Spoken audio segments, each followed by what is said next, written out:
কাশ্মীরের সাথে মুর্শিদাবাদ মিলে যাচ্ছে অদ্ভুতভাবে। এর থেকে আমাদের বেরিয়ে আসতে হবে। তার পথ কি, সেটা বাংলার বুদ্ধিজীবী, বাংলার মানুষ সবাইকে ভাবা উচিত। সব ধর্মের মানুষকে, যারা শিক্ষিত বিবেকবান মানুষ আছেন, তাদের কাছে অনুরোধ করবো, ভাবুন, এখনো সময় আছে, নচেত আরও বেশি দেরি হয়ে যাবে। কারণ এই যে এত বড় একটা হামলা হয়েছে, এইভাবে মারা হয়েছে মানুষকে, তো মানুষ তো এরপরে যেতে ভয় পাবে। এটা তো অত্যন্ত স্বাভাবিক। কাশ্মীরের জায়গায় অন্য জায়গায় হলেও ভয় পেত।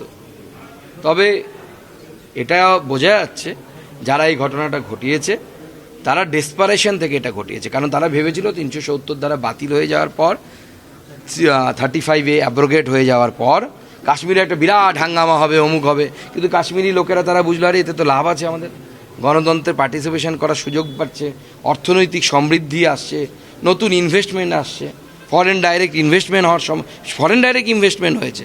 যারা বুর্জ খলিফা তৈরি করেছিলেন তারা ইনভেস্ট করছেন কাশ্মীরে এখন।